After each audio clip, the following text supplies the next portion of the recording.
Hello and welcome to the Fox Valley Film Critics, the Classy Edition. In this episode of the show, we're going to be discussing the next in the lineup of the AFI's Top 100 Movies, Double Indemnity, as well as the newest political biopic, Chappaquiddick. Stay tuned.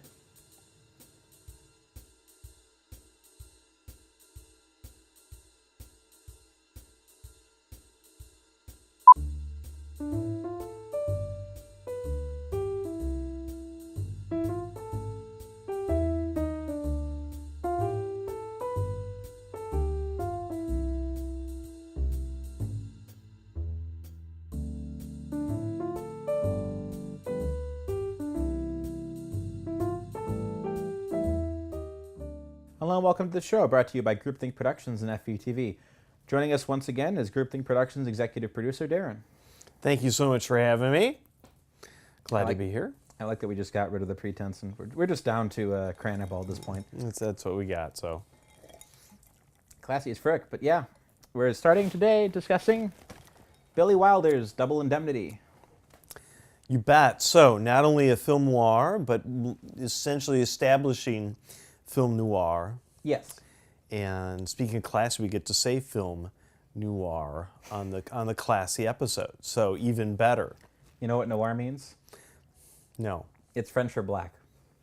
There you go. Which is very fitting to the topic. And for many people of my rapidly advancing age, their exposure to this motion picture wasn't necessarily Double Indemnity. It was a quirky little movie Steve Martin made around 1981 called Dead Men Don't Wear Plaid. I know where you're going with this. So if you're not familiar with it, it's a wonderful motion picture. But Steve Martin, Carl Reiner, took bits out of old noir movies and pieced together a motion picture where Steve Martin is interacting with these classic Hollywood stars, including Fred MacMurray from Double Indemnity. And so the bit was that Steve Martin dresses as Barbara Stanwyck and has a makeout scene with Fred MacMurray. And he likes picking up blondes. Exactly. And so that was my first exposure to Double Indemnity, and I think it just kind of It colored it. It absolutely, because not in the Ted Turner way. It just, you cannot look at Fred MacMurray in the grocery store with Barbara Stanwyck the same way, knowing that it was really Steve Martin wearing the perfume Fondle Me. Trying to entice... That's the perfume, not an instruction. Exactly. Trying to entice Fred MacMurray in. And so, with the other really curious thing, again, Billy Wilder.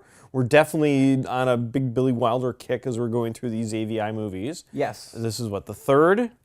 Sunset Boulevard, Something Like It Hot. Yes. Okay. So, again, number 3, and just what an amazing director he is. You think about the difference between this and Something Like It Hot. It's completely different. He has the most range of any director I've ever seen. Right. He goes from complete hard-boiled noir, co-written by Raymond Chandler, who did the Philip Marlowe books. Yes. To one of the most outlandish comedies ever. Right. Apparently, this story was bouncing around Hollywood for years and years and years, and finally, Billy Wilder got it and started crafting it, and the author was basically being asked his thoughts on this, on what they had done to the script, and he said, "This is the first time they've made changes to my book that I wish I'd done." And the other thing that was very fascinating is that so much of this movie is flashback. Yes. And it was, in particular, the original author of the book that they based the screenplay on said, "Boy, I wish I would have thought of that. That was such a great way of having the Fred MacMurray Neff character speaking into the recording device." And that was Billy Wilder and the screenwriter. That had nothing to do with the original work, and it was just amazing that they came up with it, and it was such a wonderful device to force the flashbacks. Yes. and to get where they wanted to be in terms of moving that story forward. Yeah, I remember I saw a chart once. Is like every single trait in a noir movie, and if you go down like the what's it called, the when they have the windows the way they do, and they have certain characters, and every single trope of a noir film shows up in Double Indemnity, and it's the most noirish noir ever. But, yeah, this is. I don't know if I would say this is Billy Wilder's best, but this I think this might be good. Yeah, this might be like my favorite of his, because it's clear that he was really stretching a lot of limits, and like this like butted right up against the Hays Code too. Like they had to go out of their way. That's part of the reason why they brought Raymond Chandler in, because they needed to add so much double entendre for a movie about adultery, murder, and then betrayal, that they had to find a way to portray all these things without any depictions that would either endorse any of those things or romanticize them. And that was something I also was reading, is the fact that the end of the movie, again, we're talking about a 7-year-old motion picture, spoiler alert, which at this point there is none, for the Fred McMurray character, for the Barbara Stanwyck character, the way that they meet their end in that motion picture had to be done in order to meet the code. Yes. That bad things happen to bad people. Yes. Which is noir. Yes. I mean, I did a good article series last year about black and white movies, and there's a lot of I've always thought the contrast of the Western and the noir is kind of fascinating as the two great American film genres, where you essentially I think I talked about this before on the show, but you get the same setup of a man walks into a place with a gun, but just changing the setting completely changes the context and every single theme about what's happening in the story. So in a Western, a man with a gun is a man going out into a lawless wasteland trying to bring order to it. In downtown New York, a man and a gun is the last vestige of the law in a completely chaotic, nihilistic deathland. It's basically a pre-Death Wish before the violence. Right. Or of course, if we go by Argo, if there's a horse, that makes it a Western. I don't think there are any horses in any noir films. No, but just saying. But yeah, noir films are always about bad people punishing bad people for being bad, and I think that's all. No matter which noir film, it's Touch of Evil, Third Man. It's always that idea of people are innately bad, and you have to kind of bring order into the lawlessness of just people living in a city. Right. Which I've always thought was interesting, because just the implication that all this is happening where people live is just, that says so much more about people than necessarily just doing it in the West, because the West it's naturally lawless. But before we finish this up, we also have to mention the late great Edgar G. Robinson. Oh my gosh, this is like his only good character role ever. And this was like a big thing, because he did not get top billing, and he was like, so why am I going to do this movie if I'm not the top bill? And well, apparently they had to pay him a lot of money then to do it, but that's okay. But this is acceptable. Exactly. He really became the focus of that film, and even more than the way that he would just takes it over, and as much him in the starring role as Fred McMurray as it goes on.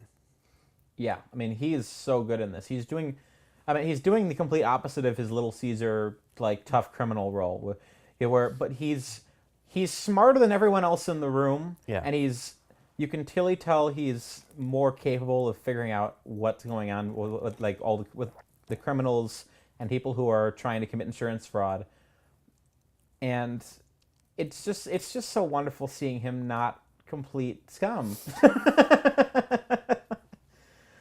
But yeah. What else? Do you have any other thoughts on it then? Well, certainly it was. I had to watch it a couple different times, because, first time through just trying to reabsorb it, and then second time to get some of the nuances. But it was, to me, it was just so. And you talk about noir as black. It certainly was the case that they do this deed, and they immediately the Fred McMurray character regrets it, wishes it hadn't happened, and step by step, blow by blow, realizes that he's being set up. Yeah, and there's definitely the slow unraveling of someone realizing they've done a bad thing. Yep. Which is, it's just really wonderful to watch play out, because it's just, you see him just slowly degrade to the point where he gets to the final point where the movie ends where it begins, essentially. Mm-hmm. And he gets to that point, and it's just him pouring his heart out of it. Like, this is like everything that I did. This is everything that's going wrong. And at that point, the movie comes full circle, and it manages to portray like all that stuff. And it just goes to show how good Billy Wilder was about playing, like, dancing around the Hays Code. Yes. And that ultimately they couldn't get away with it, and which is why it ended the way it did. Of course. I mean, it'd be completely different. I wonder how that would play out now. Like, nowadays, it'd probably be something like No Country for Old Men, where they would get away, or not even. I'm thinking of crimes and misdemeanors. Yeah. Like the Woody Allen movie, where you have bad people that get away with a bad thing, and they get over eventually. I'm just like, that's a completely different take on life. Right. But in the early 1980s, there was a movie, Body Heat, William Hurt, Kathleen Turner, and well, she gets away with it. He doesn't. All right, that's all the time we have for this segment. Join us for the next segment. We'll be discussing Chappaquiddick. Stay tuned.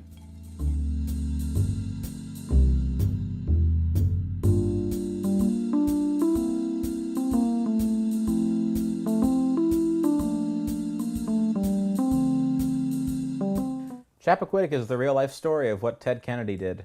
I don't want to go too far into the politics in this, obviously, because this is not the outlet for that, and we've gone out of our way to do that with every review that requires delicate discussion.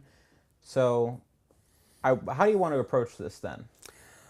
Well, my initial thought was to kind of go along the lines of what was a very common retort anytime, even up to and after the late senator's passing a few years ago, and that was Mary Jo Kopechne could not be reached for comment. You know, they say on his deathbed, Ted Kennedy was still asking people around him if they knew any good Mary Jo Kopechne jokes.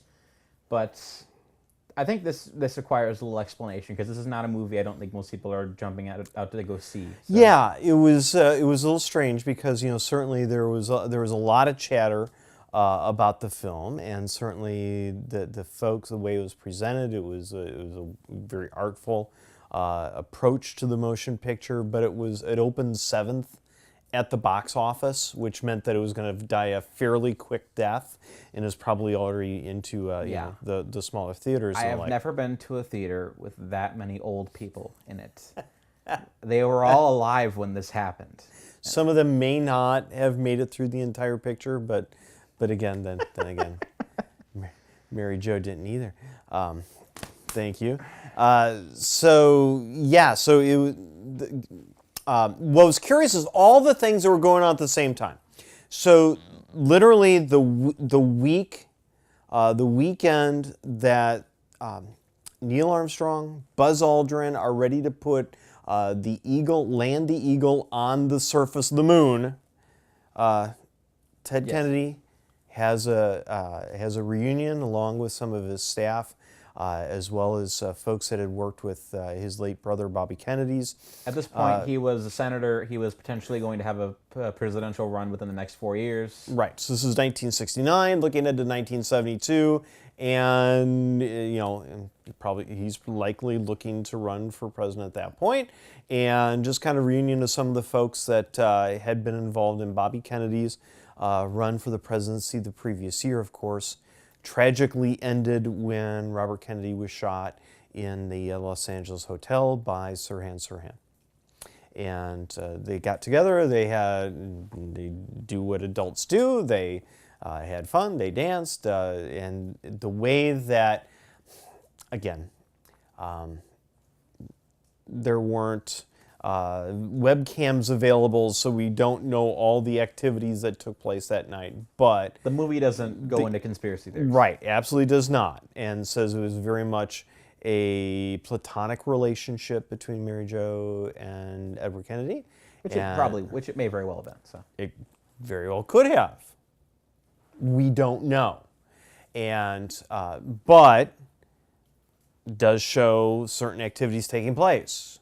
They're driving. under the influence. He's drinking. Really big bottle of scotch or whatever, or whiskey. And, okay, and, well, it's small town, small roads, and, well, that's all well and good. He had parked at kind of this small little strip by a country road there. Local policeman stops and just trying to figure, hey, what's going on? You guys okay?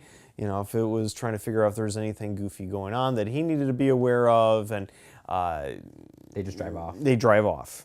And in the process of driving off, drives toward the Chappaquiddick Bridge, and it basically shows, depicts Senator Kennedy being a distracted driver, and the car goes off, flips over his top, which is what happened, and lands and submerges in water. And somehow he's able to escape, Right.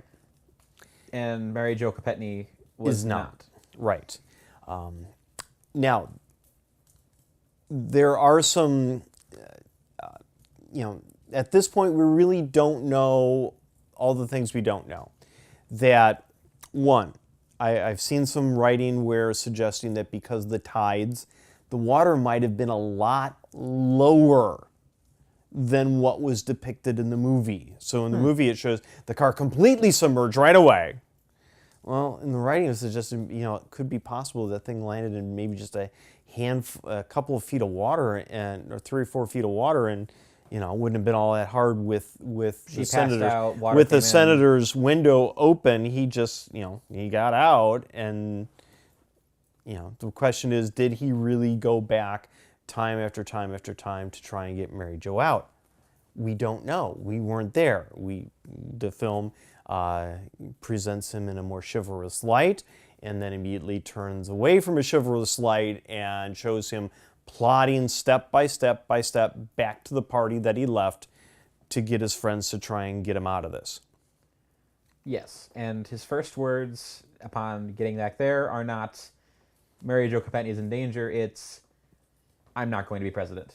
Right, because his first concern was Mary Jo needs help. He would have stopped at one of the houses that he passed that were clearly there in his path along the way, and he did not do that. Yeah. And so the next morning, the car is found. Authorities... He doesn't go to the police. Right. The authorities are contacted, and after the authorities have been alerted, he shows up to tell his story. But in the meantime, the car was sitting in that pool of water hour after hour after hour after hour. And, the stipulation is, did she drown? Did she escape? Did she run out of air? Did she drown? Did she run out of air? Because there's a big difference. If she drowned, well, didn't matter how quickly you got there, wouldn't have made any difference. If she ran out of air, well, yeah, had something been done right away, she would have been pulled out of that car and lived however long she was designed to live. Yeah, and then Ted Kennedy probably would have been president at that point, at least potentially. But at that point, the movie it just becomes a PR game, and the rest of the movie just kind of becomes Kennedy hanging out with the Kennedy family PR managers and just trying to figure out how they're going to spin this and how they're going to leak information to the press and how they're going to write his speeches. And it just becomes this manipulation game of how he's going to keep this from getting out of hand and ruining his political career, or worse, getting him in jail. Right. Another piece that kind of differs from reality is the fact that it depicts Joe Kennedy and the actor who played Joe Kennedy. I'm trying to remember his name offhand. And I'm not doing that. That's okay. I don't remember either. Dern. Yeah, the father. The father of the Kennedys. Joe Kennedy. I can't think of his first name now. At least I got one of Bruce Dern. There you go. And the point there is that by that point, Joe Kennedy was just Papa Joe, if you will, was just really just a couple of months away from his passing, and he was being graciously given in terms of the screenplay, a lot more cognitive ability than he actually had at that point. I mean, it implies that he doesn't have much left. Like, he didn't, and he had far less than what was depicted in the film. Wow. Yeah, so there was some of the interaction that took place between father and son. It's dramatized. Right.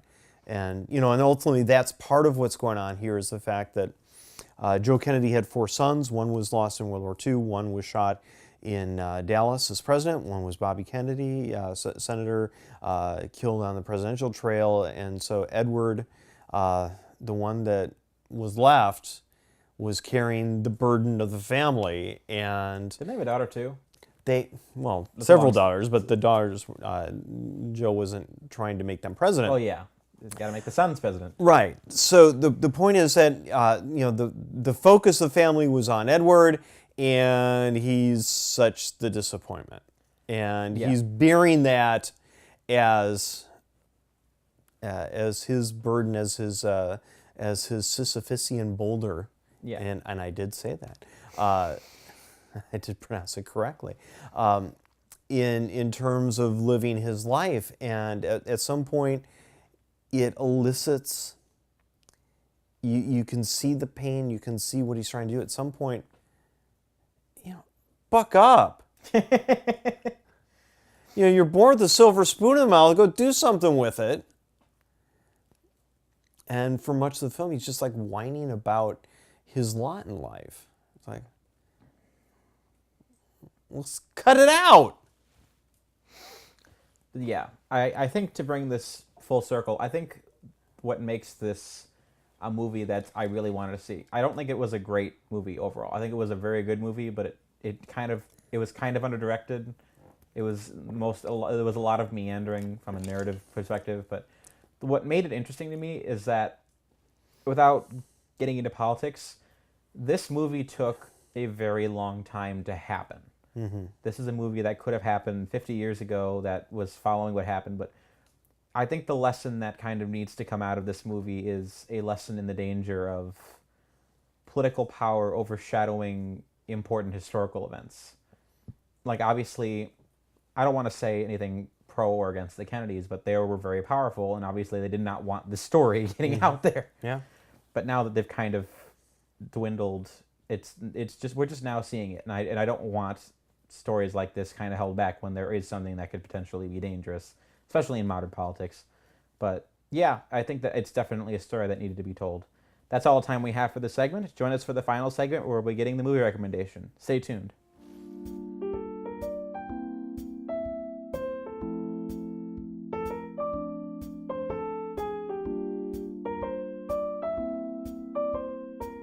Hello and welcome to the final segment. Now we're going to hand things over to Darren for the movie recommendation of the week. All right, thank you so much. So I was contemplating what film did I want to talk about tonight, and so certainly one of my favorite films is a Coen Brothers movie, and I have it right here, Miller's Crossing. And so this was very early in the Coen Brothers, shall we say, filmography. Yes. It was right after, or a couple years after Raised in Arizona. It was either his third or their fourth film. I don't remember which. And so, but because it's a Coen Brothers movie, there are certain things that are very consistent. So one is the fact that his wife, McDermott, Frances McDermott. Thank you, Frances McDermott. Fresh off three billboards exactly, outside of Ebbings. Exactly, is in this motion picture. And also that Barry Sonnenfeld, I didn't say that right, Sonnenfeld, was the cinematographer, which was very consistent with many of the early films that he did. To me, the individual that absolutely makes this motion picture is Gabriel Byrne, and he is the star. Yes. And if you hear and listen to the director's commentary, which I did on this, is actually Barry Sonnenfeld talking and speaking specifically about how he does and chose to do some of the things he did, and said, this is a film where men wear hats. And Gabriel Byrne's hat, to me, is like the star of this motion picture. It creates such a visual image. And it's like his power is almost like Samson's hair. It's his power. It's his hat. And it's such a striking motion picture. You're just drawn to his character. He's a flawed person, but there's an inner code that he lives by, even while he's doing organized crime things. He bets badly on sports, but he's loyal.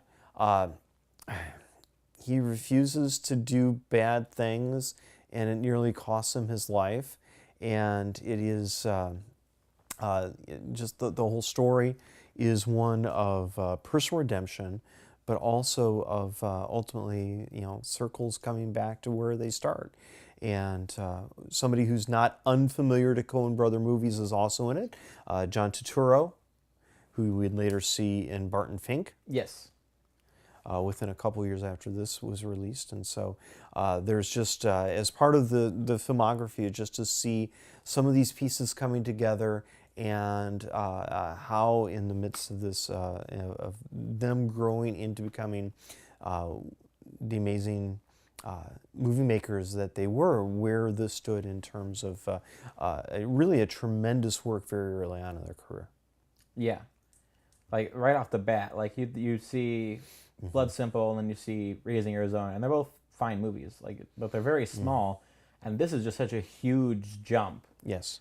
To very complex, very thematically deep, very emotional kind of story, and it's like, yeah, that's so impressive right off the bat. And just a couple years after that, they go on to make Fargo and Big Lebowski and all the movies they're famous for now. But this is really the one that's their early jumping off point of their career. But yeah, that's all the time we have for this episode of the show. Thank you very much for joining us. And for once, Tyler, you're quite correct. I'm not wearing pants. This is such an old reference. But yeah, you threw me off. But you can find past recordings of the show on the Groupthink Productions YouTube page. You can follow me on Twitter at AntisocialCritI. That's critic without the C at the end. And you can find more of my writing at theantisocialcritic.tumblr.com and Geeks Under Grace. I'm Tyler, and have a good day.